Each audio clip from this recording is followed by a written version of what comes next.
¿Dónde y cuándo se originó la civilización?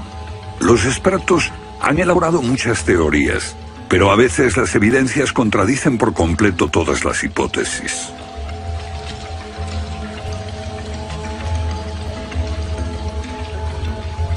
Bajo el suelo congelado de Siberia se han encontrado especies animales extinguidas por un repentino cataclismo global, como el mamut gigante. También se han descubierto mapas muy antiguos que muestran la Antártida siglos antes de que fuese descubierta. Este mapa tiene centenares de años y describe la auténtica configuración de la Tierra de la reina Maud, que está oculta bajo 1 kilómetro de hielos, y su configuración real no se conoció hasta 1949.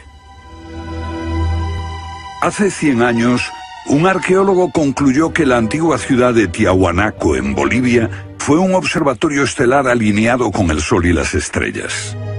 Calculó que tendría 17.000 años. Su afirmación fue puesta en ridículo hasta hace poco tiempo.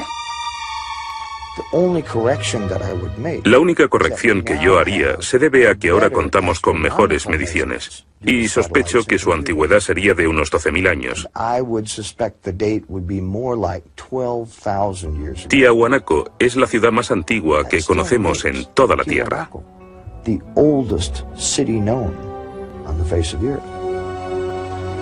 Los geólogos han descubierto que la gran esfinge de Gizeh en Egipto ha resistido siglos de lluvias incesantes, pero estas lluvias solo pueden haber tenido lugar miles de años antes de los faraones. ¿Fue construida la esfinge antes de los comienzos de la civilización? Lo que se pone en cuestión es la historia completa de la civilización. Puede que no haya ido en línea recta desde los estúpidos cavernícolas hasta los hombres tan listos de hoy con sus bombas atómicas. A veces, las pruebas que se hallan rompen todas las reglas. En este documental entrevistaremos a personas que están juzgando meticulosamente esas evidencias y elaboran nuevas teorías que pueden cambiar nuestra idea de la civilización humana. Esta enorme cara fue tallada por los antiguos olmecas de México. Se cree que tiene al menos 2000 años y es inequívocamente africana. Sin embargo, se supone que los negros no llegaron a América hasta después de Colón. En su libro De la Atlántida a la Esfinge, el escritor Colin Wilson recoge indicios de lo que él y otros creen que son los rastros de una avanzada cultura anterior al comienzo de la historia.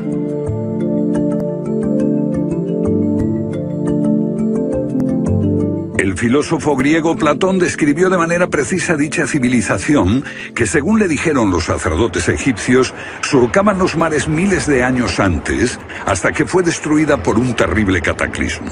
Platón la llamó Atlántida.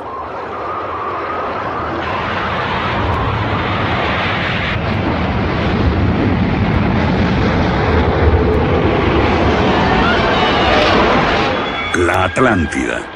Un terrible cataclismo. Sabemos de una catástrofe así por otro mito, el diluvio bíblico, Noé y su arca, un mito igualmente despreciado por los científicos.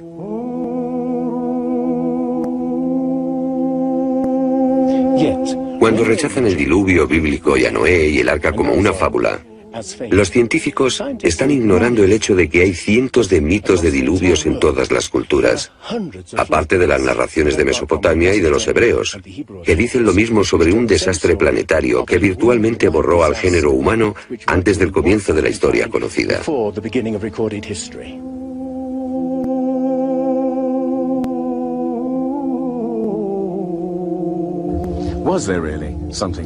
¿Hubo realmente algo parecido a un diluvio? Y si así fue, ¿existió una civilización anterior a todas las otras?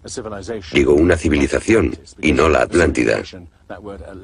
Porque en cuanto se menciona la Atlántida, el científico exclama, «Oh, no», y deja de escucharnos. ¿Pero es neutral la ciencia?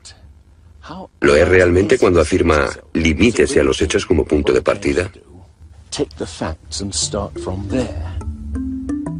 La ciencia ha tendido a centrarse más en teorías que en hechos. Una teoría surge para explicar unos hechos, pero otros se dejan de lado. Nuevas evidencias pueden cuestionar la teoría, pero con frecuencia también son ignoradas. Llamamos a estos hechos anomalías. Son evidencias que no encajan en la teoría. En su polémico libro Arqueología Prohibida, los científicos Thompson y Cremo muestran lo que ocurre cuando una evidencia contradice las teorías científicas. En los últimos 150 años, los arqueólogos y antropólogos han enterrado tantas evidencias como las que han desenterrado, literalmente. Básicamente estamos ante lo que llamamos un filtro del conocimiento. Este es un rasgo fundamental de la ciencia y de la naturaleza humana. La gente tiende a filtrar cosas que no convienen. Cuando los científicos ven que algo no se ajusta al paradigma aceptado, tienden a eliminarlo. No se enseña, no se discute, y la gente ni siquiera se entera de ello.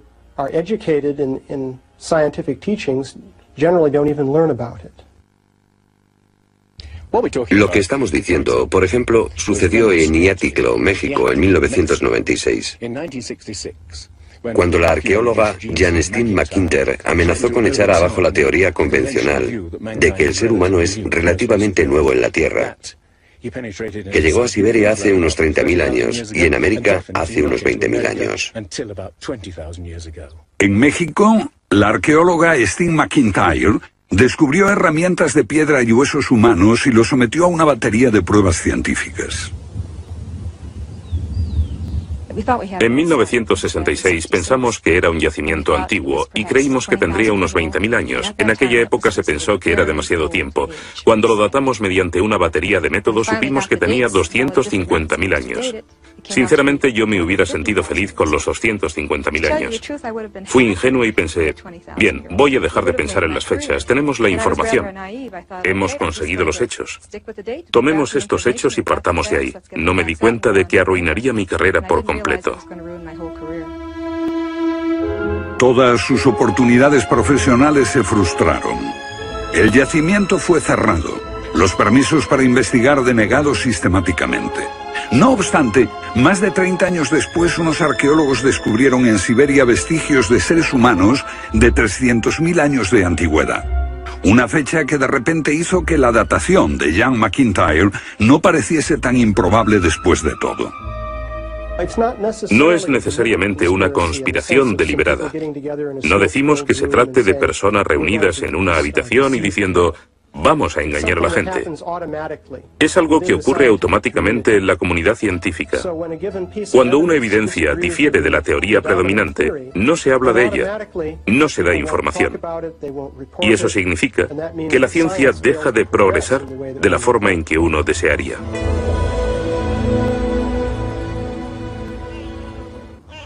¿La ciencia está pasando por alto evidencias de un pasado que hemos olvidado? ¿Pueden ser ciertos los mitos que nos hablan de la existencia en este planeta de civilizaciones que desaparecieron miles de años antes de que comenzase la historia registrada? Una nueva clase de investigadores está estudiando las anomalías que la ciencia tiende a descartar. Se plantean preguntas que pueden cambiar nuestro concepto sobre la historia humana. La fortaleza inca de Sacsayhuamán, de edad indeterminable y construida por gente que carecía de metales duros o de cemento, que no conocían la polea, ni la rueda, ni la grúa. Solo miren esta piedra. He contado 11 ángulos. Debe pesar más que 200 coches juntos y revela la increíble habilidad de la gente que la hizo. Y también algo más. Una capacidad asombrosa para manipular objetos de este tamaño. ¿Cómo diablos las levantaban? Bolivia. Las misteriosas ruinas de Tiahuanaco. La misma habilidad manual, una capacidad de construcción que resulta inexplicable. Las piedras están perfectamente ensambladas. Intentemos insertar una aguja en cualquier punto de las junturas. La aguja no entra.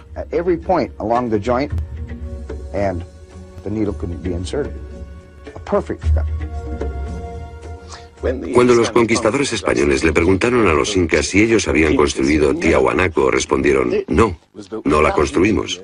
Se hizo miles de años antes de que viviéramos nosotros.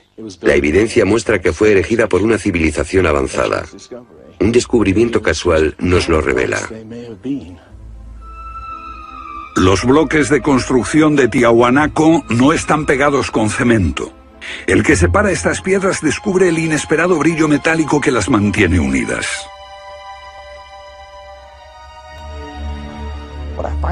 Lo que encuentro asombroso es que para trasladarlas a cada uno de los lugares donde empleaban este material, ellos tenían que contar con una especie de planta de fundición móvil para licuar el metal. Y aquí hay un uso similar de tornillos metálicos y piedras finamente unidas, como esta en forma de L. Pero estamos en otro continente. África, Egipto, la tierra de las pirámides. Las 3 pirámides de Gizeh, una maravilla del mundo antiguo. Otro pueblo que no conocía la rueda, ni la polea, ni la grúa. ¿Cómo podían transportar bloques de 100 toneladas? Su tecnología no se puede explicar ni imitar. Soy ingeniero y puedo decirles que levantar bloques de este tamaño, de este peso, requiere una grúa especial. Una gente que carecía de tales grúas, o de una simple polea, o una rueda, empleando herramientas de cobre, ¿cómo pudieron hacerlo? Bobal cree que la Gran Pirámide de Gizeh era mucho más que una tumba y que revela un sorprendente nivel tecnológico. En su libro Guardián del Génesis, Robert Bobal y Graham Hancock enumeran muchas hazañas inexplicables. Chris Dunn, experto en perforaciones. Bueno, permítanme una pregunta. ¿Cómo cree que lo hicieron? El sarcófago de la Cámara del Rey. ¿Cómo lograron unos constructores primitivos que la superficie interior encajase con la superficie de la piedra del sarcófago al milímetro? Esta habilidad requiere profundos conocimientos de física. Es un misterio como la perforación misma. Primitivamente, la típica manera de hacerlo sería con una sierra de arco, un berbiquí. Introducirían la herramienta en la pieza usando arena o un diamante, pero pienso que eso supondría mucho tiempo, muchos años para hacerlo.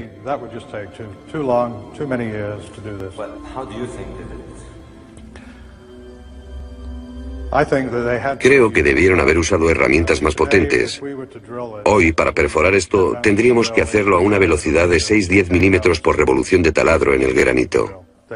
Ellos lo hicieron más rápido de lo que lo haríamos nosotros. Más rápido, investigadores como Chris Dunn se preguntan acerca del propósito de emplear este raro instrumento en un friso oculto. ¿Taladros superpotentes? Esto parece una conclusión precipitada. Los indicios de un taladro de alta velocidad se erigen en otro misterio sin resolver. Ahora miren esto. La increíble precisión de la mano de obra.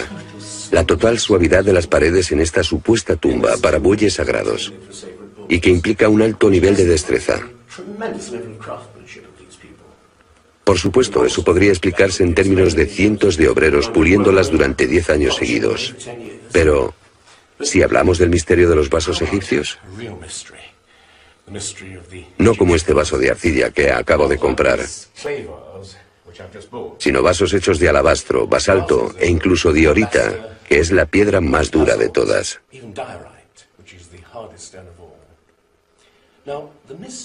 Es bastante fácil ver cómo se podría ahuecar taladrando directamente hacia adentro. Pero, ¿qué pasa con los ángulos? La tecnología moderna es incapaz de hacerlo. Sin embargo, los antiguos egipcios moldeaban miles de piezas. Algunas de ellas 2000 años antes de la civilización que se supone surgió aquí. ¿Cómo? Otro misterio sin explicar. Inexplicable. ¿Cómo pudieron los constructores alinear sus gigantescas pirámides con los puntos cardinales tan impecablemente? En perfecta dirección este-oeste y norte-sur, con una exactitud no igualada por los modernos constructores. La Gran Pirámide parece ser un modelo matemático del hemisferio norte e incorpora el trascendental valor de pi, las veces que cabe el diámetro de un círculo en su circunferencia.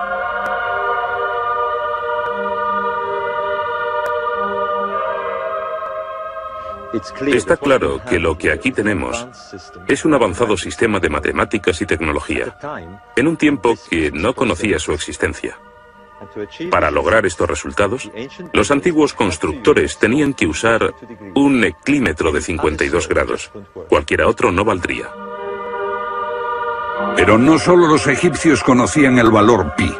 Ese valor también está representado en la pendiente de esta pirámide y en el extraño ángulo que le dieron sus constructores, en Teotihuacán, México, el lugar que los indios llamaban Ciudad de los Dioses.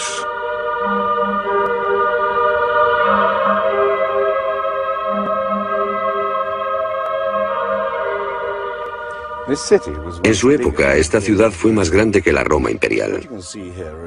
Lo que pueden ver es una serie de estanques que llenaban de agua, cuya superficie lisa reflejaba los cielos y cuyas ondas podrían servir como anuncio de terremotos. Estos templos, en el lado opuesto, se cree que representan cuerpos celestiales. Una cosa está clara: todo el lugar parece tener una especie de obsesión con la astronomía y la eternidad. En los equinoccios, el 21 de marzo y el 21 de septiembre, estas pirámides proyectan sombras gigantes, lo que las convierte en un perfecto reloj para la medición del tiempo. Como si proviniesen de una fuente común, las antiguas civilizaciones de todo el mundo exhiben un sofisticado conocimiento de los cielos que todavía nadie ha explicado. Fascinación por el sol, las estrellas. El lento e inexorable movimiento de la Tierra determina que las constelaciones parezcan viajar por los cielos nocturnos y por las épocas.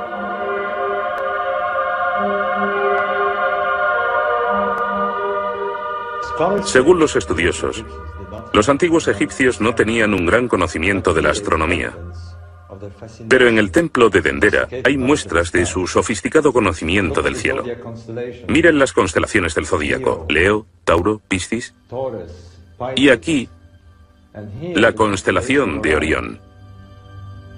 Bauval cree que la astronomía es la llave de muchos misterios de las pirámides. Los antiguos egipcios veían en la constelación de Orión a su dios Osiris, señor de los muertos y la vida ultraterrena.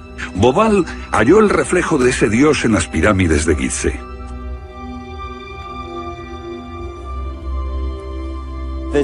Esto es realmente un misterio. Pequeños canales de ventilación orientados hacia arriba. Para los egiptólogos no eran más que canales de ventilación, pero los astrónomos piensan distinto. Para el antiguo Egipto esto fue Rostau, la entrada al reino subterráneo, el reino del dios Osiris u Orión. Para los antiguos egipcios, Orión era Osiris, el gran dios de la resurrección. Esto es una reconstrucción del cielo en el año 2500 a.C., y fue sorprendente descubrirlo. Los canales apuntan a Orión y a la estrella Sirio, que era Isis, la esposa de Osiris. En textos antiguos, Bauval descubrió que deben de haberle servido una ceremonia secreta para la resurrección de los faraones muertos, que renacían como estrellas en la constelación de Orión. Uno de esos textos dice: «Oh rey, permite que atraviese el serpenteante canal, la Vía Láctea, hasta el punto donde está Orión». Bauval cree que Osiris tenía tal importancia que los constructores emplazaron las tres pirámides de Gizeh para que fueran un reflejo terrestre de las tres estrellas del cinturón de Orión. Esa correlación fue solo el comienzo. Bauval descubrió que los antiguos habían dado nombre de estrellas a otras dos pirámides próximas. Esto le hizo entrever un plan más amplio y quedó perplejo. La constelación de Orión, el dios Osiris, estaba en el cielo y en la tierra.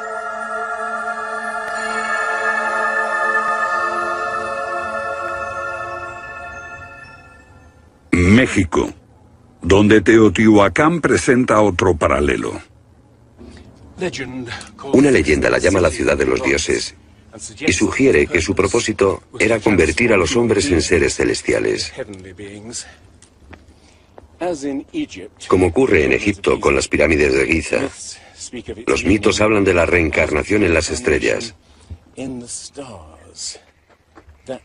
Ese es el secreto de Teotihuacán.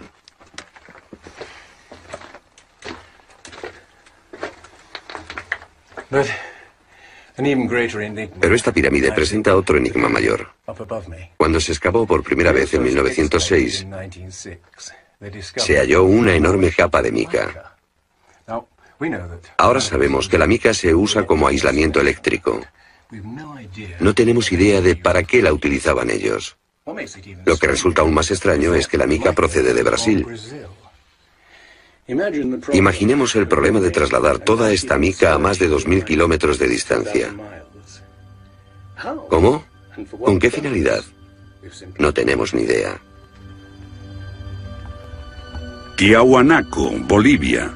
Otra cultura perdida revela la misma fascinación por el sol y las estrellas.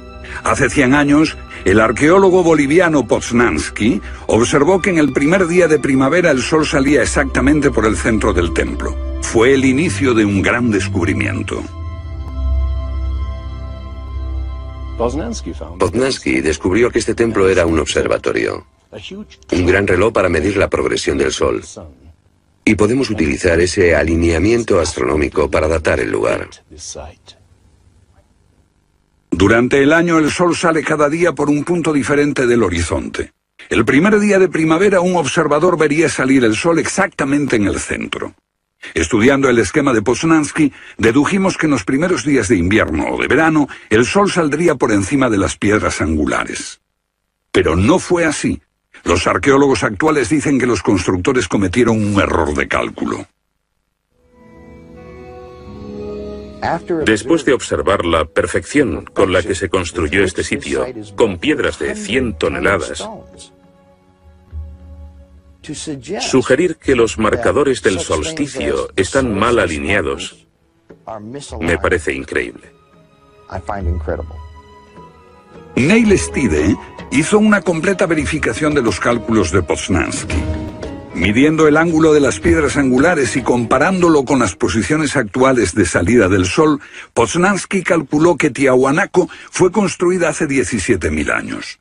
En ese tiempo, la inclinación del eje de la Tierra era ligeramente distinta de lo que es hoy en día, y el sol habría salido directamente encima de las piedras angulares.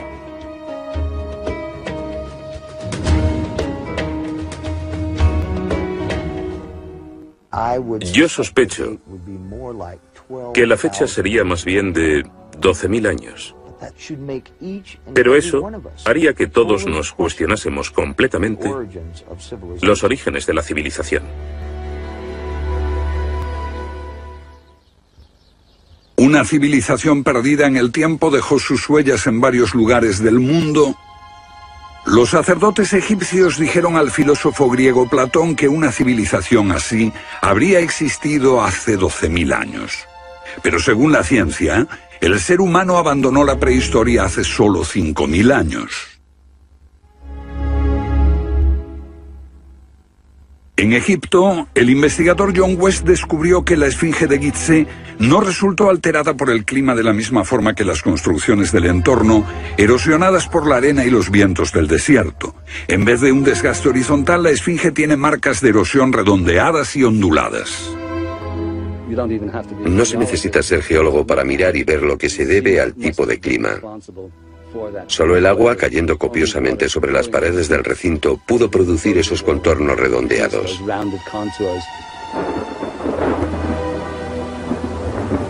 ¿Agua en el desierto del Sáhara? Ciertamente no en tiempos de los faraones. Para eso hay que trasladarse a finales de la era glaciar. Unos 10.500 años antes de Cristo, miles de años antes de que existiesen los faraones. ¿Pero por qué entonces la esfinge tiene cabeza de faraón?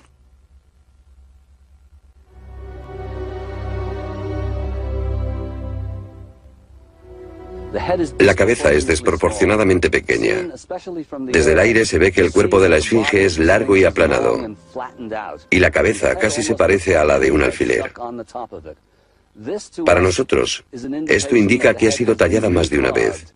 En otras palabras, la cabeza se rehizo en algún momento de su larga historia. John West cree que la esfinge era originalmente un enorme león que un desconocido grupo de escultores modeló en la roca antes del 10.500 a.C. Se comenzó a erosionar cuando el final de la era glaciar alteró el clima y causó lluvias que cayeron durante siglos. Solo miles de años después, un faraón habría tallado la cabeza con su propia imagen. ¿Tiene la esfinge más del doble de la antigüedad que creíamos? La teoría fue ridiculizada por los egiptólogos, pero los geólogos les respondieron que los hechos estaban allí. Más extraño aún. Según Robert Bauval, la evidencia astronómica sugiere que las pirámides de Gizeh parecen revelar esa increíble antigüedad. La disposición de Gizeh coincidía misteriosamente con la posición de Orión en el año 10.500 a.C., cuando la esfinge miraba hacia Leo, su propia imagen en los cielos. La puesta de Orión en esa fecha distante se correspondía exactamente con las tres pequeñas pirámides, y existen muchos otros hechos difíciles de entender.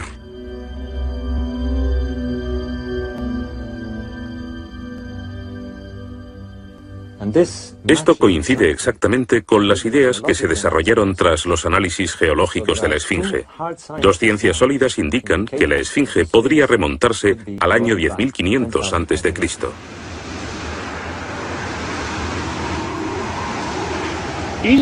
Egipto sufrió unos cambios muy dramáticos a finales del período glaciar, especialmente en torno al 10.500 a.C., cuando unas impresionantes inundaciones cubrieron el terreno de aluvión y acabaron con el valle del Nilo y con el delta en general.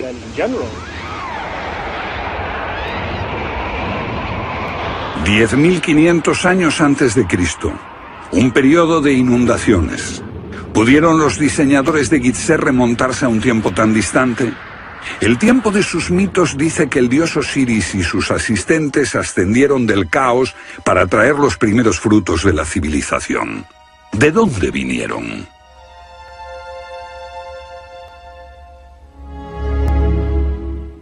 Un dios muy parecido fue el señor de la antigua Tiahuanaco en Bolivia.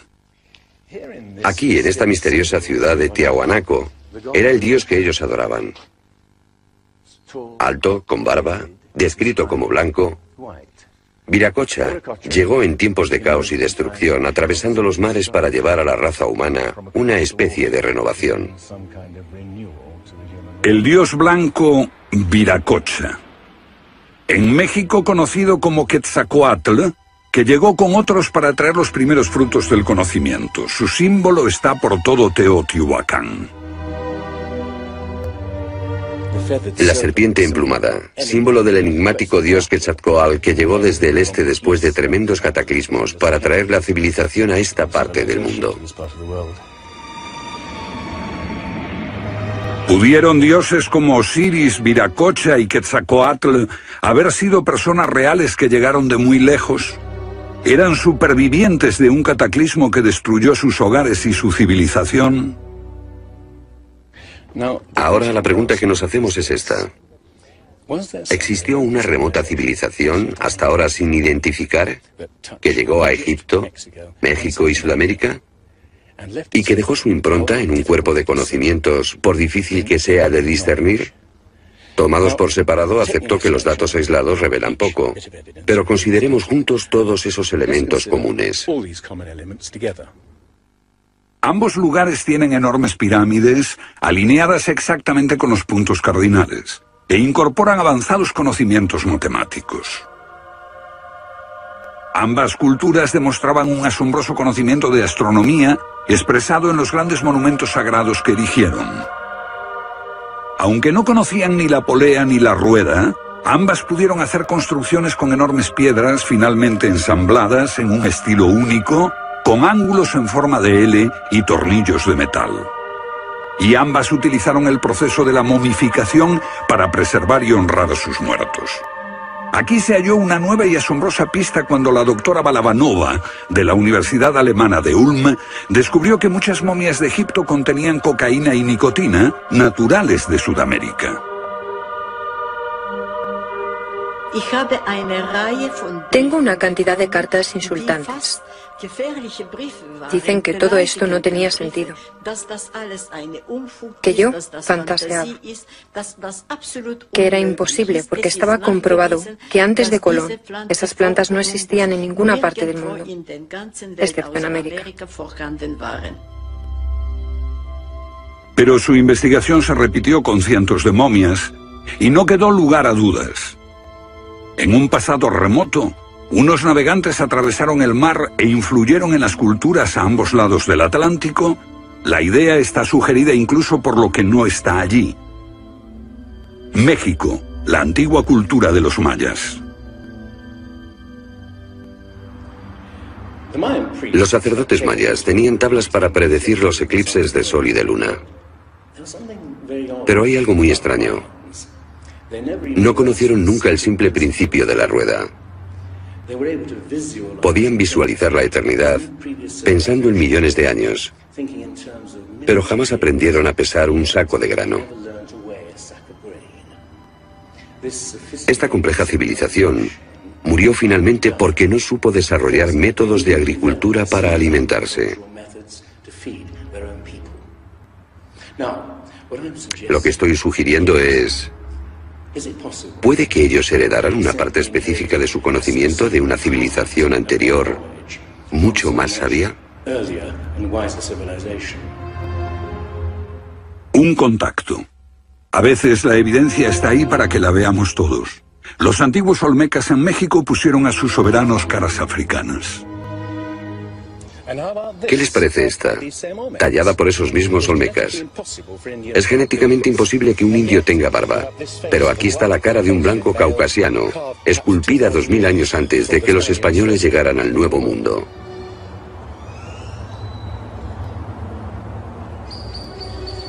Caras de africanos y de caucasianos esculpidas muchos siglos antes de Colón.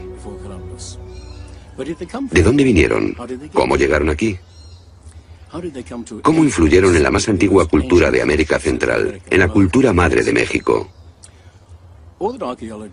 Lo que todos los arqueólogos saben es que de pronto se materializaron alrededor del 1500 a.C.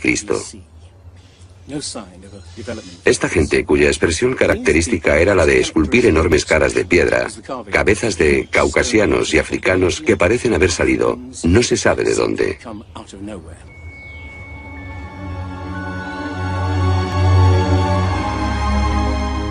Oaxaca, la antigua ciudadela del Monte Albán. Aquí, en el sur de México, está el último testimonio de esos misteriosos hombres. Porque estas figuras esculpidas en piedra parecen corresponder a muertos en combate, desnudas, desamparadas, la mayoría castradas. Este puede reflejar el momento en que estos hombres desaparecieron de la historia.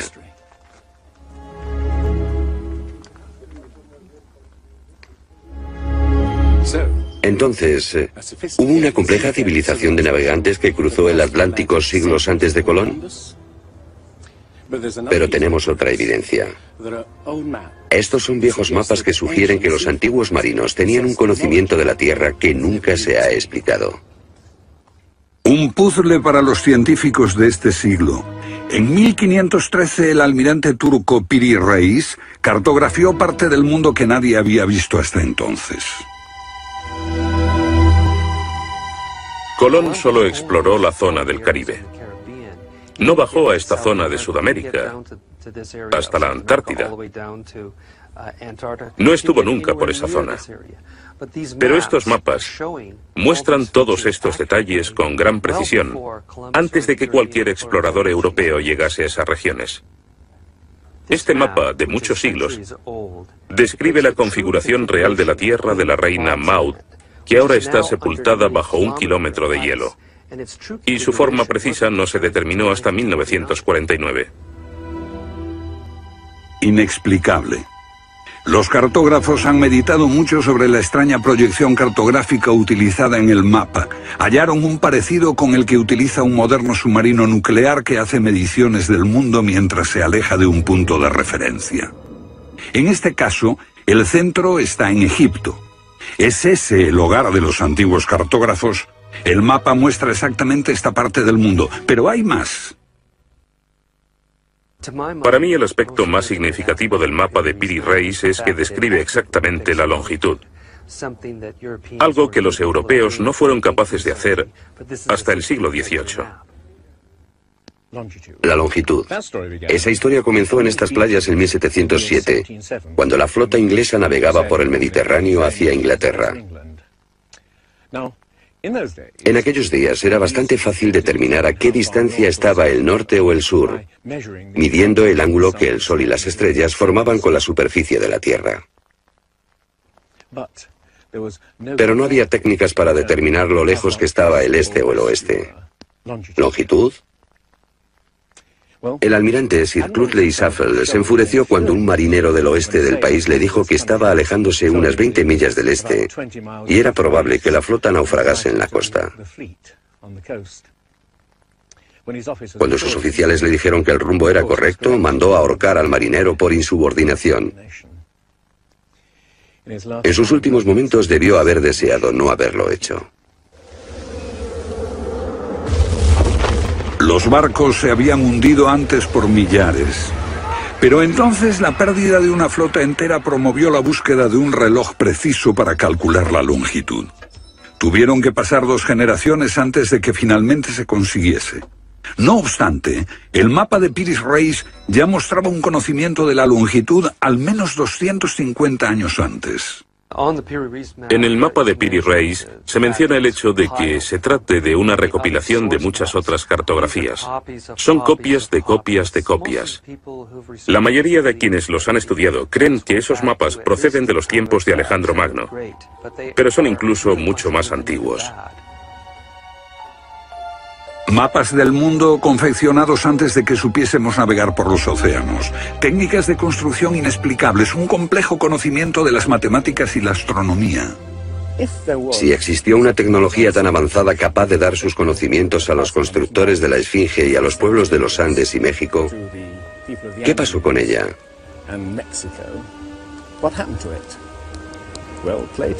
Platón dice que existió esa civilización avanzada tecnológicamente y capaz de surcar los océanos del mundo, la Atlántida, situada en una enorme isla-continente. Rechazando una civilización perdida, la ciencia niega también la idea de una catástrofe global que la destruyó. Pero Platón y la Biblia no son las únicas evidencias. El Popol Vuh, libro sagrado de los mayas, habla de enormes marejadas e inundaciones que azotaron el mundo durante meses. Una lluvia fría y negra indescriptible y granizo. Los antiguos hablaban de tiempos de caos, de inundaciones y oscuridad de los cuales emergieron los dioses para dar forma a la tierra de Egipto.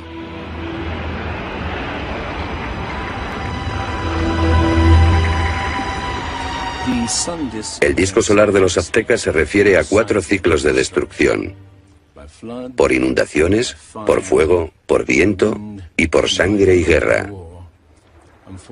Y prevé el fin del mundo por un enorme cataclismo surgido de las entrañas de la tierra.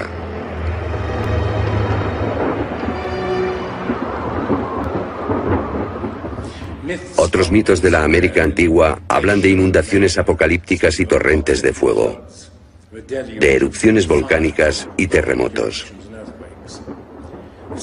Un pasado que no podemos recordar ni olvidar.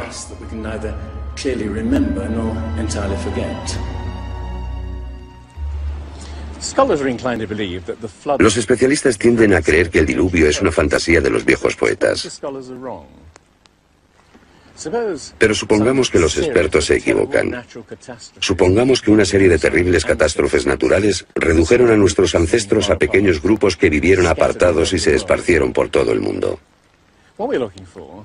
Lo que buscamos es una época que coincida perfectamente con los mitos, igual que el zapato encaja en el pie de Cenicienta. Una pista. La fosa de Alquitrán en La Brea, California. Una inmensa sepultura de millones de animales que hoy se ha convertido en atracción turística. Bajo la superficie está el campo de petróleo del lago Salado. El asfalto brota por las grietas y fisuras como un papel cazamoscas y atrapa a los animales. Y encontramos aquí una increíble colección de especies atrapadas en los últimos 40.000 años.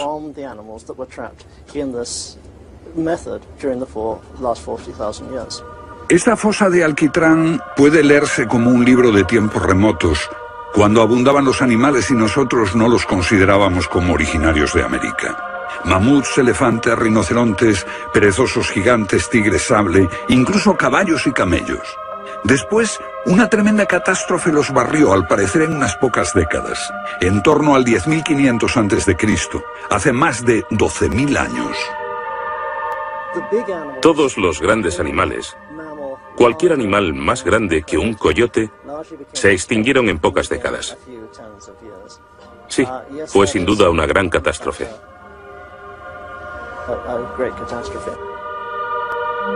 Un registro de la catástrofe. El fin de la era glaciar. En el 10.500 a.C., hace más de 12.000 años. Temperaturas que habían permanecido relativamente estables durante miles de años de pronto se elevaron. Un aumento de temperatura de más de 5 grados en un abrir y cerrar de ojos. Solo entre 3 a 10 años. Se trata del asombroso descubrimiento de unos científicos que perforaron la capa de hielo en Groenlandia para investigar los cambios en la atmósfera. El hielo de Groenlandia ha sido llamado por algunas personas la piedra roseta del clima, porque ver que el clima puede cambiar tan rápidamente es un enorme descubrimiento. Y este cambio ocurrió en un periodo de entre 3 años y una década. Hemos observado cambios espectaculares en la química de la Tierra. Y descubrimos que en un periodo en el que las placas de hielo estaban empezando a derretirse, es cuando tenemos más señales de sedimentos volcánicos y de mayor magnitud, mayores concentraciones que en cualquier otro periodo en los últimos 110.000 años.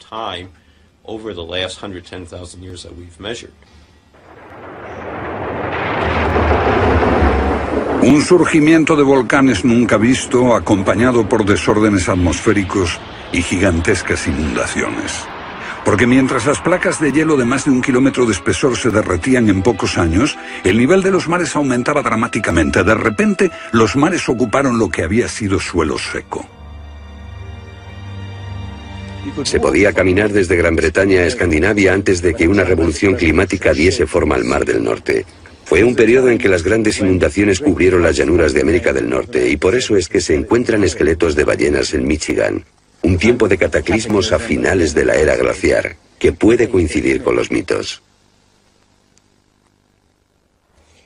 Solo en el Nuevo Mundo se extinguieron alrededor de 70 especies de grandes animales. Mamuts, perezosos gigantes, camellos, caballos. Permítanme ponerlo en perspectiva. En los anteriores 200.000 años se había extinguido menos de 1/3 de esa cantidad. Y este modelo extraordinario de extinción se repitió en Europa y Asia. En las capas subterráneas de hielo de Siberia y Alaska se descubrió una masa enmarañada de huesos de millones de animales que perecieron en un cataclismo. El mamut gigante no murió a manos de los cazadores. Desapareció por una catástrofe natural.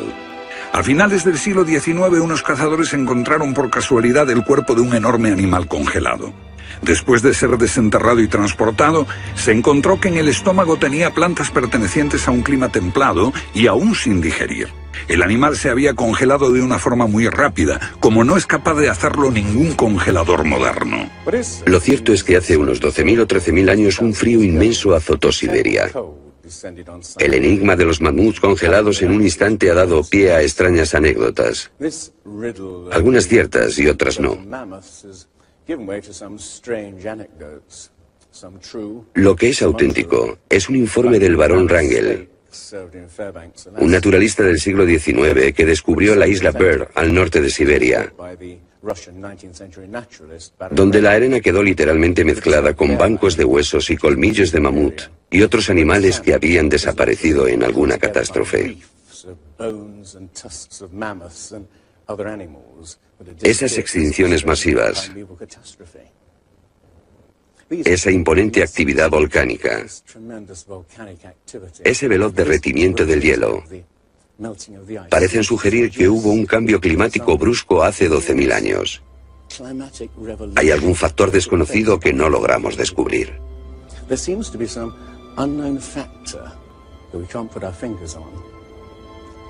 El fin de la era glaciar. ¿Qué provocó esa revolución? He aquí la gran cuestión. ¿Qué causó el cataclismo? Una de las mejores ideas la ha planteado Charles Hapgood. Él sugiere un desplazamiento repentino de la corteza terrestre. Toda la corteza de la Tierra es solo un tercio de un 1% de la masa terrestre. Como la piel de una naranja, si se suelta, se mueve. Más fina que una cáscara de huevo, la corteza de la Tierra queda apoyada en un interior líquido. La teoría imperante sobre la corteza terrestre es la de las placas tectónicas. Los continentes se separan lentamente durante cientos de millones de años, aunque la ciencia rechazó esa teoría durante más de medio siglo. Ahora niega también la idea de que la corteza pudo moverse en su conjunto y repentinamente. Pero un científico quedó hipnotizado por la idea. Se llamaba Albert Einstein.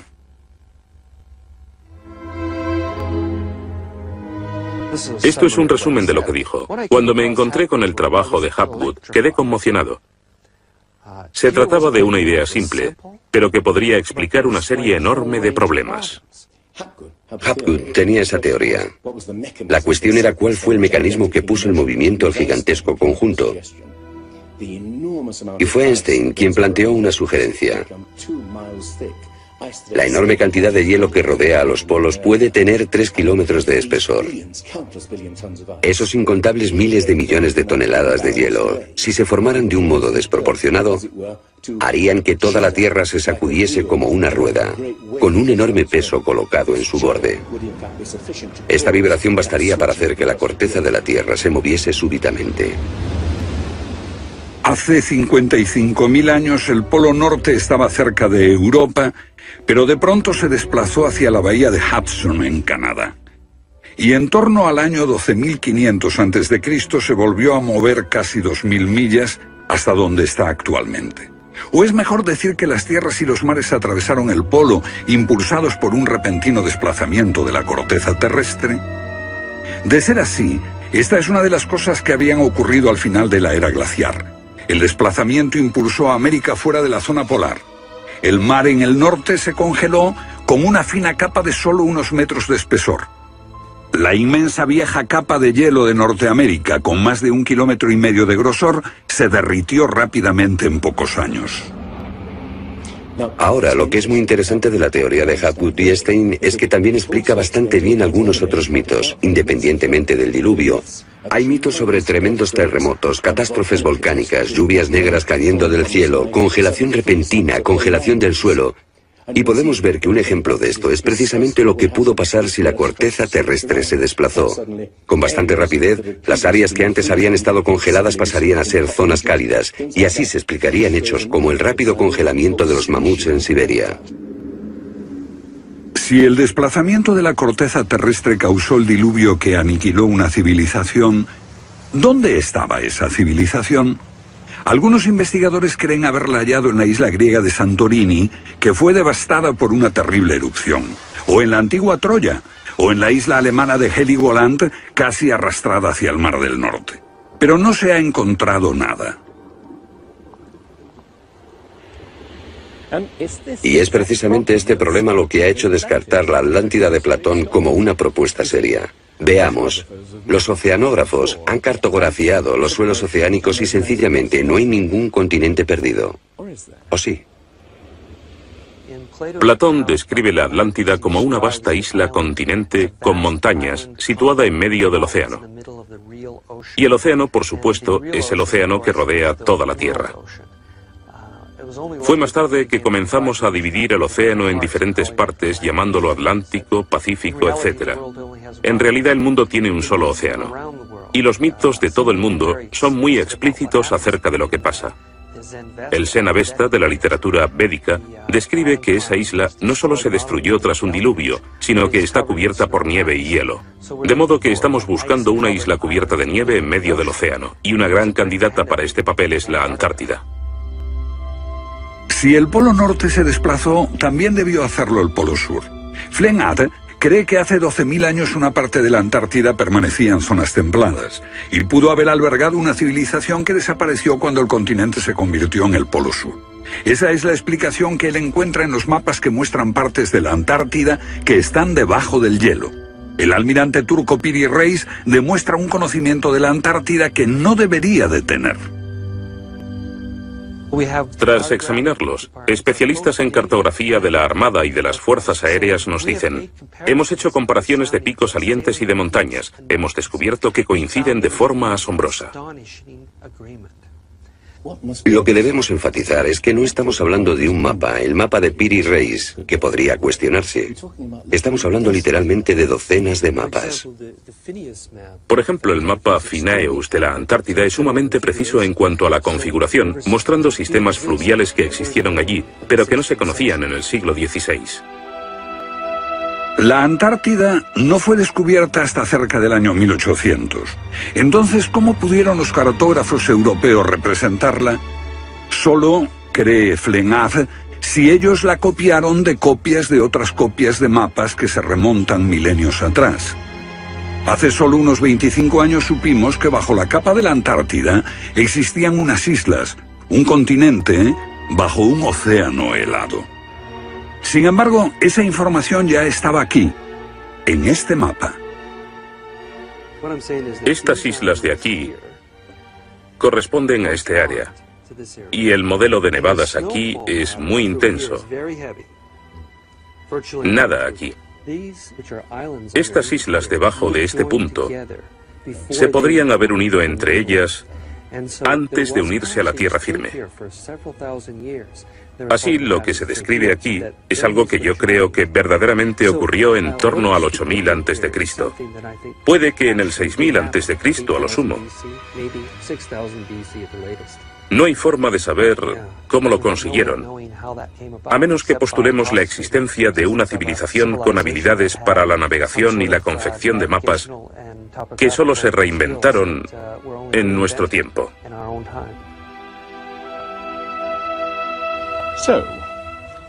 ¿Fueron los comienzos de la civilización humana más remotos de lo que suponíamos? Puede que uno sienta que muchos elementos de esta hipótesis suponen conjeturas extravagantes que, vistas por separado, pueden ser todas discutibles. Pero si juntamos esas piezas como las piezas de un puzzle, se empieza a ver que surge un modelo. Una civilización que se desvaneció y fue olvidada mucho antes de que comenzase el registro de la historia.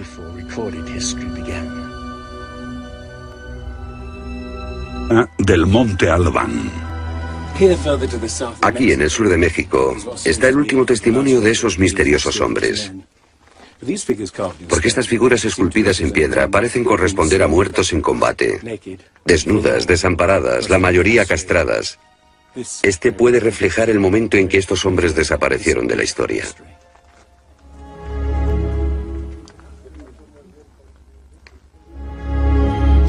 Entonces, ¿hubo una compleja civilización de navegantes que cruzó el Atlántico siglos antes de Colón? Pero tenemos otra evidencia.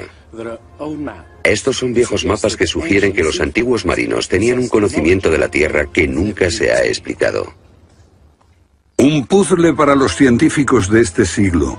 En 1513 el almirante turco Piri Reis cartografió parte del mundo que nadie había visto hasta entonces. Colón solo exploró la zona del Caribe. No bajó a esta zona de Sudamérica, hasta la Antártida. No estuvo nunca por esa zona. Pero estos mapas muestran todos estos detalles con gran precisión, antes de que cualquier explorador europeo llegase a esas regiones. Este mapa, de muchos siglos, describe la configuración real de la Tierra de la reina Maud, que ahora está sepultada bajo 1 kilómetro de hielo. Y su forma precisa no se determinó hasta 1949. inexplicable. Los cartógrafos han meditado mucho sobre la extraña proyección cartográfica utilizada en el mapa. Hallaron un parecido con el que utiliza un moderno submarino nuclear que hace mediciones del mundo mientras se aleja de un punto de referencia. En este caso, el centro está en Egipto. ¿Es ese el hogar de los antiguos cartógrafos? El mapa muestra exactamente esta parte del mundo, pero hay más. Para mí el aspecto más significativo del mapa de Piri Reis es que describe exactamente la longitud. Algo que los europeos no fueron capaces de hacer hasta el siglo XVIII. La longitud. Esa historia comenzó en estas playas en 1707, cuando la flota inglesa navegaba por el Mediterráneo hacia Inglaterra. En aquellos días era bastante fácil determinar a qué distancia estaba el norte o el sur, midiendo el ángulo que el Sol y las estrellas formaban con la superficie de la Tierra. Pero no había técnicas para determinar lo lejos que estaba el este o el oeste. ¿Longitud? El almirante Sir Clutley Safel se enfureció cuando un marinero del oeste del país le dijo que estaba alejándose unas 20 millas del este y era probable que la flota naufragase en la terrestre causó el diluvio que aniquiló una civilización. ¿Dónde estaba esa civilización? Algunos investigadores creen haberla hallado en la isla griega de Santorini, que fue devastada por una terrible erupción, o en la antigua Troya, o en la isla alemana de Heligoland, casi arrastrada hacia el Mar del Norte. Pero no se ha encontrado nada. Y es precisamente este problema lo que ha hecho descartar la Atlántida de Platón como una propuesta seria. Veamos, los oceanógrafos han cartografiado los suelos oceánicos y sencillamente no hay ningún continente perdido. ¿O sí? Platón describe la Atlántida como una vasta isla-continente con montañas situada en medio del océano.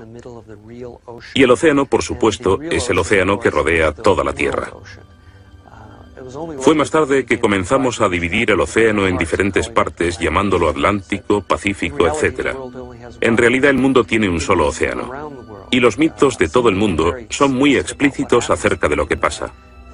El Zen-Avesta de la literatura védica describe que esa isla no solo se destruyó tras un diluvio, sino que está cubierta por nieve y hielo. De modo que estamos buscando una isla cubierta de nieve en medio del océano, y una gran candidata para este papel es la Antártida. Si el Polo Norte se desplazó, también debió hacerlo el Polo Sur. Flynn cree que hace 12.000 años una parte de la Antártida permanecía en zonas templadas y pudo haber albergado una civilización que desapareció cuando el continente se convirtió en el Polo Sur. Esa es la explicación que él encuentra en los mapas que muestran partes de la Antártida que están debajo del hielo. El almirante turco Piri Reis demuestra un conocimiento de la Antártida que no debería de tener. Tras examinarlos, especialistas en cartografía de la Armada y de las Fuerzas Aéreas nos dicen: hemos hecho comparaciones de picos salientes y de montañas. Hemos descubierto que coinciden de forma asombrosa. Lo que debemos enfatizar es que no estamos hablando de un mapa, el mapa de Piri Reis, que podría cuestionarse. Estamos hablando literalmente de docenas de mapas. Por ejemplo, el mapa Phineus de la Antártida es sumamente preciso en cuanto a la configuración, mostrando sistemas fluviales que existieron allí, pero que no se conocían en el siglo XVI. La Antártida no fue descubierta hasta cerca del año 1800. Entonces, ¿cómo pudieron los cartógrafos europeos representarla? Solo, cree Flenaz, si ellos la copiaron de copias de otras copias de mapas que se remontan milenios atrás. Hace solo unos 25 años supimos que bajo la capa de la Antártida existían unas islas, un continente, bajo un océano helado. Sin embargo, esa información ya estaba aquí. Hemos usado herramientas más potentes. Hoy, para perforar esto, tendríamos que hacerlo a una velocidad de 6-10 milímetros por revolución de taladro en el granito. Ellos lo hicieron más rápido de lo que lo haríamos nosotros. Más rápido, investigadores como Chris Dunn se preguntan acerca del propósito de emplear este raro instrumento en un friso oculto. ¿Taladros superpotentes? Esto parece una conclusión precipitada. Los indicios de un taladro de alta velocidad se erigen en otro misterio sin resolver. Ahora miren esto. La increíble precisión de la mano de obra. la total suavidad de las paredes en esta supuesta tumba para bueyes sagrados, y que implica un alto nivel de destreza. Por supuesto, eso podría explicarse en términos de cientos de obreros puliéndolas durante 10 años seguidos. Pero, si hablamos del misterio de los vasos egipcios, no como este vaso de arcilla que acabo de comprar, sino vasos hechos de alabastro, basalto e incluso diorita, que es la piedra más dura de todas.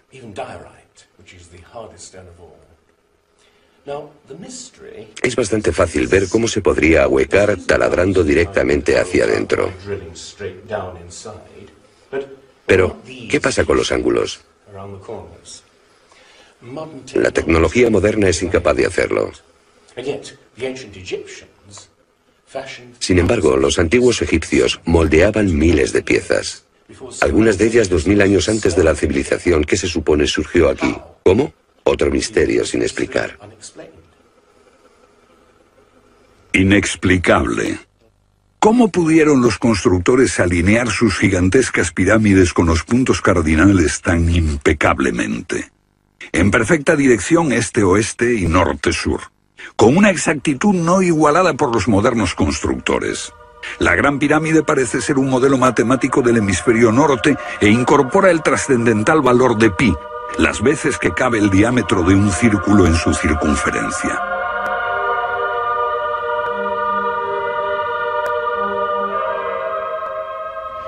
Está claro que lo que aquí tenemos es un avanzado sistema de matemáticas y tecnología, en un tiempo que no conocía su existencia. Para lograr estos resultados, los antiguos constructores tenían que usar un eclímetro de 52 grados. Cualquiera otro no valdría. Pero no solo los egipcios conocían el valor pi. Ese valor también está representado en la pendiente de esta pirámide y en el extraño ángulo que le dieron sus constructores, en Teotihuacán, México, el lugar que los indios llamaban Ciudad de los Dioses.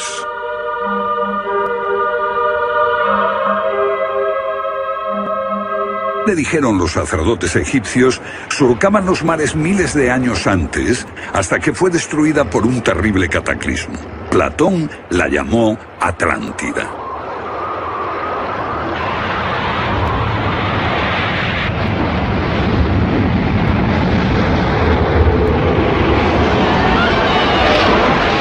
La Atlántida, un terrible cataclismo. Sabemos de una catástrofe así por otro mito, el diluvio bíblico, Noé y su arca, un mito igualmente despreciado por los científicos.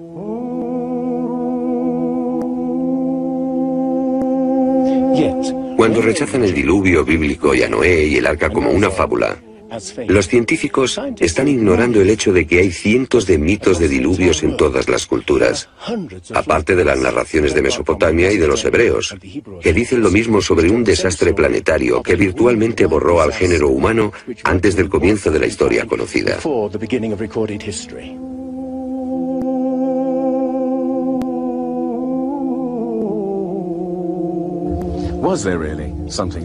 ¿Hubo realmente algo parecido a un diluvio?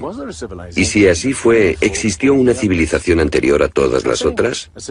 Digo una civilización, y no la Atlántida. Porque en cuanto se menciona la Atlántida, el científico exclama, «Oh, no», y deja de escucharnos. ¿Pero es neutral la ciencia? ¿Lo es realmente cuando afirma, limítese a los hechos como punto de partida? La ciencia ha tendido a centrarse más en teorías que en hechos. Una teoría surge para explicar unos hechos, pero otros se dejan de lado. Nuevas evidencias pueden cuestionar la teoría, pero con frecuencia también son ignoradas. Llamamos a estos hechos anomalías, son evidencias que no encajan en la teoría. En su polémico libro Arqueología Prohibida, los científicos Thompson y Cremo muestran lo que ocurre cuando una evidencia contradice las teorías científicas. En los últimos 150 años, los arqueólogos y antropólogos han enterrado tantas evidencias como las que han desenterrado, literalmente. Básicamente estamos ante lo que llamamos un filtro del conocimiento. Este es un rasgo fundamental de la ciencia y de la naturaleza humana. La gente tiende a filtrar cosas que no convienen. Cuando los científicos ven que algo no se ajusta al paradigma aceptado, tienden a eliminarlo. No se enseña, no se discute, y la gente ni siquiera se entera de ello.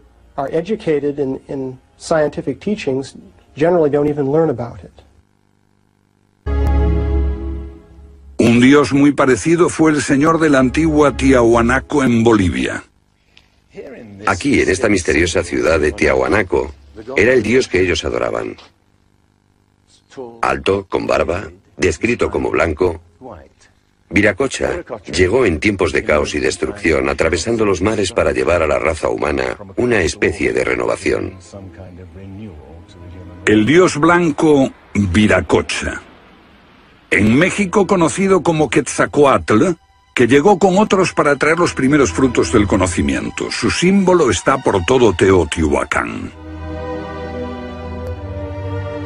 La serpiente emplumada, símbolo del enigmático dios Quetzalcóatl que llegó desde el este después de tremendos cataclismos para traer la civilización a esta parte del mundo.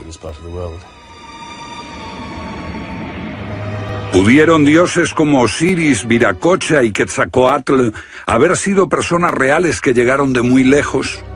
¿Eran supervivientes de un cataclismo que destruyó sus hogares y su civilización? Ahora la pregunta que nos hacemos es esta. ¿Existió una remota civilización, hasta ahora sin identificar, que llegó a Egipto, México y Sudamérica? ¿Y que dejó su impronta en un cuerpo de conocimientos, por difícil que sea de discernir?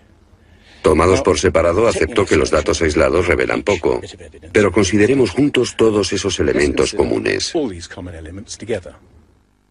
Ambos lugares tienen enormes pirámides, alineadas exactamente con los puntos cardinales, e incorporan avanzados conocimientos matemáticos. Ambas culturas demostraban un asombroso conocimiento de astronomía, expresado en los grandes monumentos sagrados que erigieron.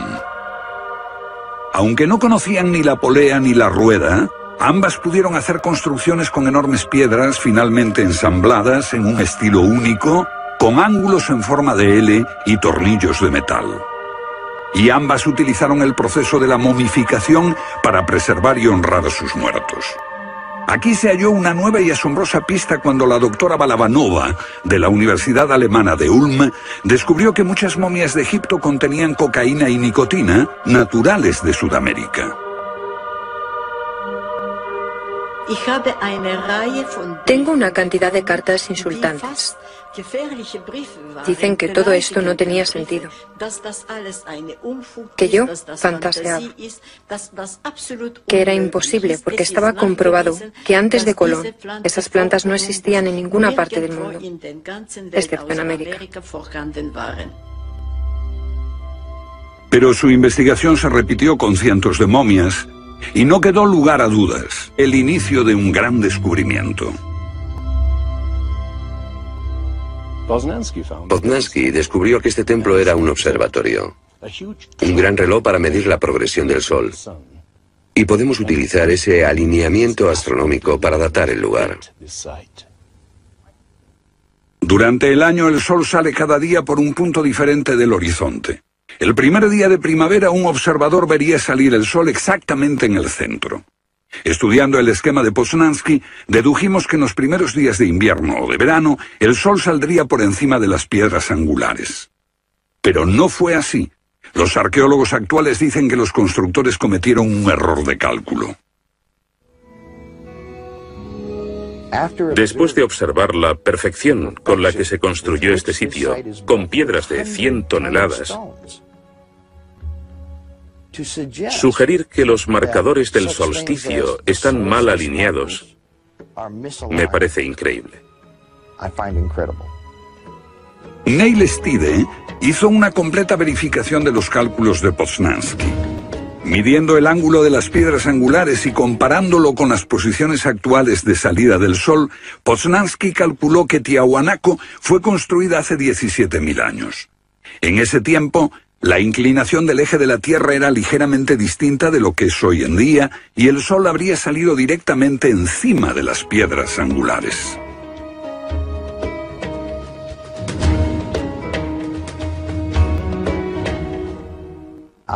Yo sospecho que la fecha sería más bien de 12.000 años. Pero eso haría que todos nos cuestionásemos completamente los orígenes de la civilización. Una civilización perdida en el tiempo dejó sus huellas en varios lugares del mundo. Los sacerdotes egipcios dijeron al filósofo griego Platón que una civilización así habría existido hace 12.000 años. Pero según la ciencia, el ser humano abandonó la prehistoria hace solo 5.000 años. En Egipto, el investigador John West descubrió que la esfinge de Gizeh no resultó alterada por el clima de la misma forma que las construcciones del entorno, erosionadas por la arena y los vientos del desierto. En vez de un desgaste horizontal, la esfinge tiene marcas de erosión redondeadas y onduladas. No se necesita ser geólogo para mirar y ver lo que se debe al tipo de clima. Solo el agua, cayendo copiosamente sobre las paredes del recinto, pudo producir esos contornos redondeados.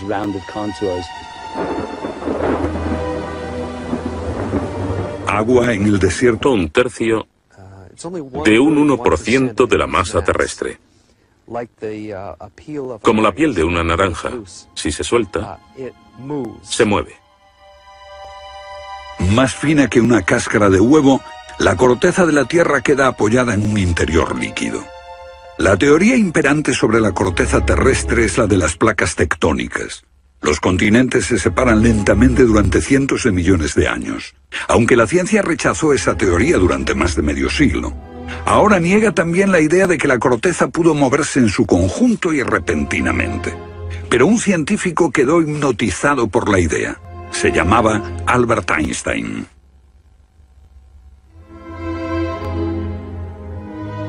Esto es un resumen de lo que dijo. Cuando me encontré con el trabajo de Hapgood, quedé conmocionado. Se trataba de una idea simple, pero que podría explicar una serie enorme de problemas. Hapgood tenía esa teoría. La cuestión era cuál fue el mecanismo que puso en movimiento el gigantesco conjunto. Y fue Einstein quien planteó una sugerencia. La enorme cantidad de hielo que rodea a los polos puede tener 3 kilómetros de espesor. Esos incontables miles de millones de toneladas de hielo, si se formaran de un modo desproporcionado, harían que toda la Tierra se sacudiese como una rueda, con un enorme peso colocado en su borde. Esta vibración bastaría para hacer que la corteza de la Tierra se moviese súbitamente. Hace 55.000 años el Polo Norte estaba cerca de Europa, pero de pronto se desplazó hacia la bahía de Hudson en Canadá. Y en torno al año 12.500 a.C. se volvió a mover casi 2.000 millas hasta donde está actualmente. O es mejor decir que las tierras y los mares atravesaron el polo, impulsados por un repentino desplazamiento de la corteza terrestre. De ser así, esta es una de las cosas que habían ocurrido al final de la era glaciar. El desplazamiento impulsó a América fuera de la zona polar. El mar en el norte se congeló con una fina capa de solo unos metros de espesor. La inmensa vieja capa de hielo de Norteamérica, con más de 1,5 kilómetros de grosor, se derritió rápidamente en pocos años. Ahora, lo que es muy interesante de la teoría de Hapgood y Einstein es que también explica bastante bien algunos otros mitos, independientemente del diluvio. Hay mitos sobre tremendos terremotos, catástrofes volcánicas, lluvias negras cayendo del cielo, congelación repentina, congelación del suelo. Y podemos ver que un ejemplo de esto es precisamente lo que pudo pasar si la corteza terrestre se desplazó. Con bastante rapidez, las áreas que antes habían estado congeladas pasarían a ser zonas cálidas, y así se explicarían hechos como el rápido congelamiento de los mamuts en Siberia. Si el desplazamiento es de que finalmente se consiguiese. No obstante, el mapa de Piri-Reis ya mostraba un conocimiento de la longitud al menos 250 años antes. En el mapa de Piri Reis se menciona el hecho de que se trate de una recopilación de muchas otras cartografías. Son copias de copias de copias. La mayoría de quienes los han estudiado creen que esos mapas proceden de los tiempos de Alejandro Magno, pero son incluso mucho más antiguos. Mapas del mundo confeccionados antes de que supiésemos navegar por los océanos. Técnicas de construcción inexplicables, un complejo conocimiento de las matemáticas y la astronomía. Si existió una tecnología tan avanzada capaz de dar sus conocimientos a los constructores de la Esfinge y a los pueblos de los Andes y México, ¿qué pasó con ella?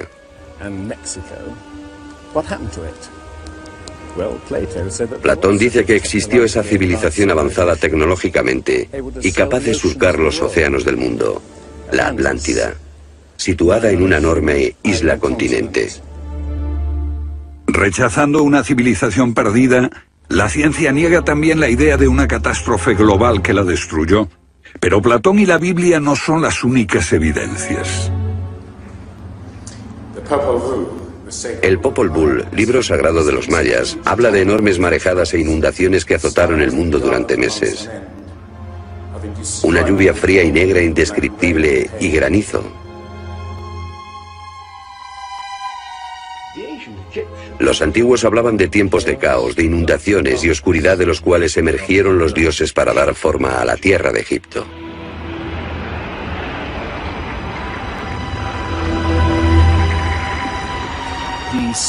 El disco solar de los aztecas se refiere a 4 ciclos de destrucción: por inundaciones, por fuego, por viento y por sangre y guerra. Y prevé el fin del mundo por un enorme cataclismo surgido de las entrañas de la tierra.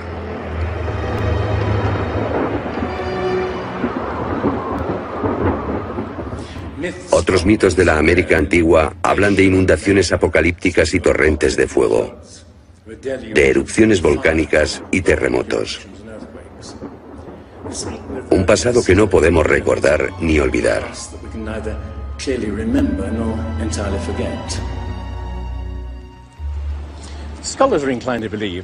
Los especialistas tienden a creer que el diluvio es una fantasía de los viejos poetas.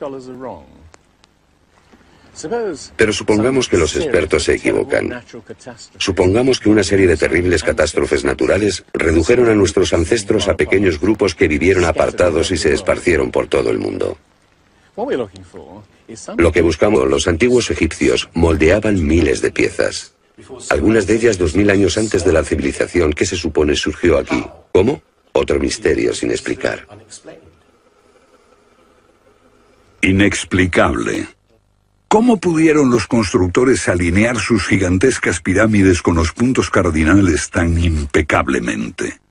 En perfecta dirección este-oeste y norte-sur, con una exactitud no igualada por los modernos constructores. La Gran Pirámide parece ser un modelo matemático del hemisferio norte e incorpora el trascendental valor de pi, las veces que cabe el diámetro de un círculo en su circunferencia.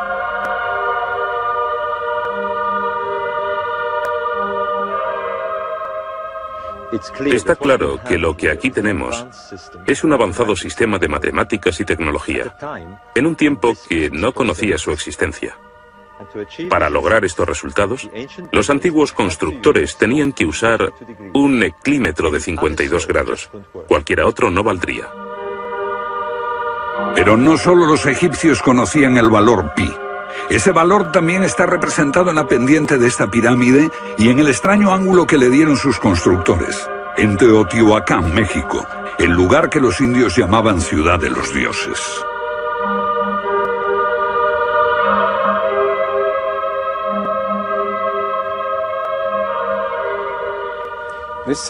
En su época, esta ciudad fue más grande que la Roma imperial. Lo que pueden ver es una serie de estanques que llenaban de agua, cuya superficie lisa reflejaba los cielos y cuyas ondas podrían servir como anuncio de terremotos.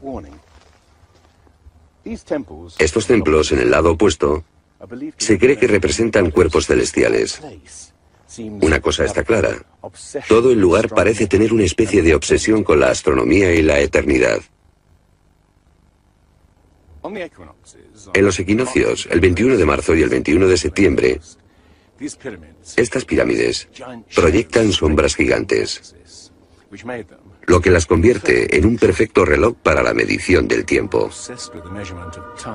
Como si proviniesen de una fuente común, las antiguas civilizaciones de todo el mundo exhiben un sofisticado conocimiento de los cielos que todavía nadie ha explicado. Fascinación por el sol, las estrellas, el lento e inexorable movimiento de la Tierra determina que las constelaciones parezcan viajar por los cielos nocturnos y por las épocas.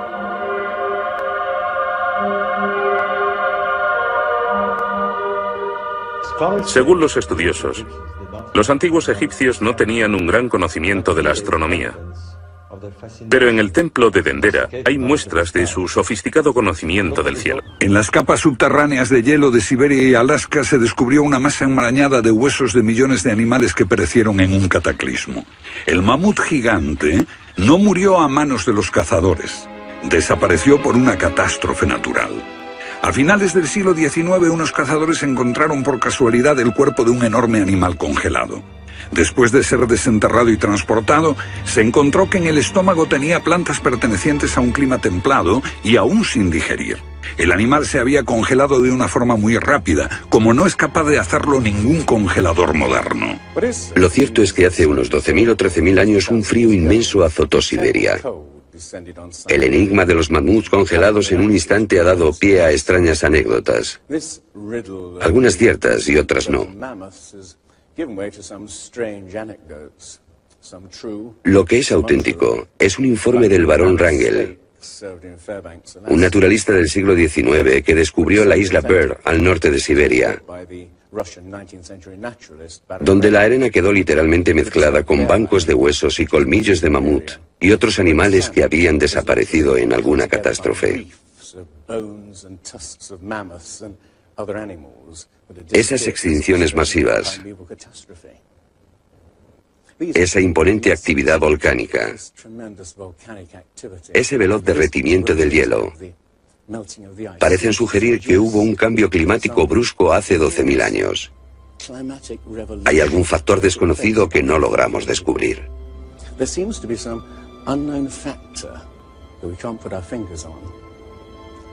El fin de la era glaciar. ¿Qué provocó esa revolución? He aquí la gran cuestión. ¿Qué causó el cataclismo? Una de las mejores ideas la ha planteado Charles Hartwood. Él sugiere un desplazamiento repentino de la corteza terrestre. Toda la corteza de la Tierra es solo un tercio de un 1% de la masa terrestre. Como la piel de una naranja, si se suelta, se mueve. Más fina que una cáscara de huevo, la corteza de la Tierra queda apoyada en un interior líquido. La teoría imperante sobre la corteza terrestre es la de las placas tectónicas. Los continentes se separan lentamente durante cientos de millones de años, aunque la ciencia rechazó esa teoría durante más de medio siglo. Ahora niega también la idea de que la corteza pudo moverse en su conjunto y repentinamente. Pero un científico quedó hipnotizado por la idea. Se llamaba Albert Einstein.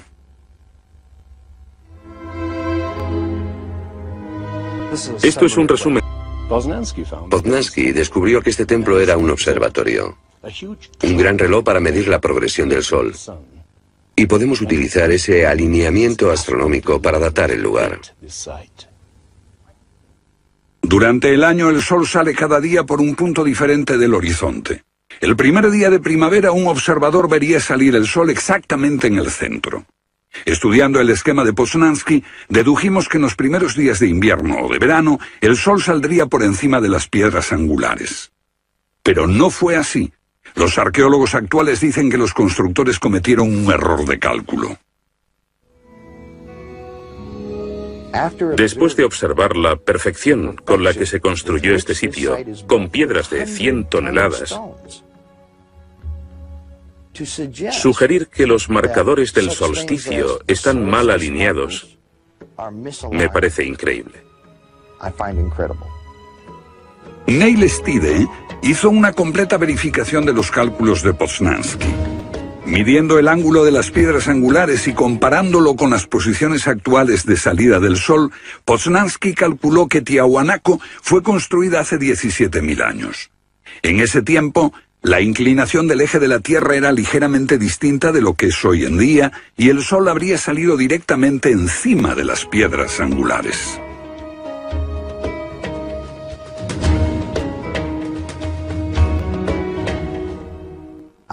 Yo sospecho que la fecha sería más bien de 12.000 años. Pero eso haría que todos nos cuestionásemos completamente los orígenes de la civilización. Una civilización perdida en el tiempo dejó sus huellas en varios lugares del mundo. Los sacerdotes egipcios dijeron al filósofo griego Platón que una civilización así habría existido hace 12.000 años. Pero según la ciencia, el ser humano abandonó la prehistoria hace solo 5.000 años. En Egipto, el investigador John West descubrió que la esfinge de Gizeh no resultó alterada por el clima de la misma forma que las construcciones del entorno, erosionadas por la arena y los vientos del desierto. En vez de un desgaste horizontal, la esfinge tiene marcas de erosión redondeadas y onduladas. No se necesita ser geólogo para mirar y ver lo que se debe al tipo de clima. Solo el agua, cayendo copiosamente sobre las paredes del recinto, pudo producir esos contornos redondeados.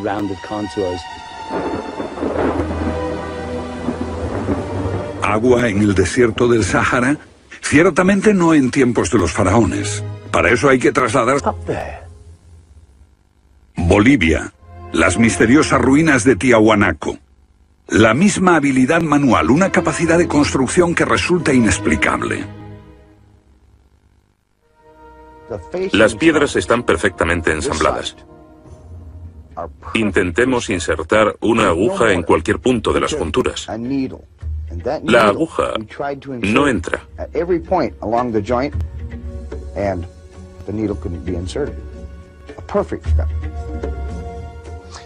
Cuando los conquistadores españoles le preguntaron a los incas si ellos habían construido Tiahuanaco, respondieron, no, no la construimos. Se hizo miles de años antes de que viviéramos nosotros. La evidencia muestra que fue erigida por una civilización avanzada. Un descubrimiento casual nos lo revela. Los bloques de construcción de Tiahuanaco no están pegados con cemento. El que separa estas piedras descubre el inesperado brillo metálico que las mantiene unidas.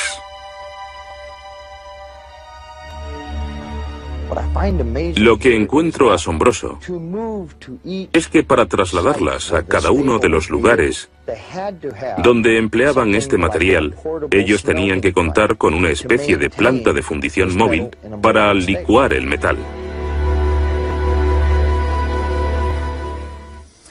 Y aquí hay un uso similar de tornillos metálicos y piedras finamente unidas, como esta en forma de L.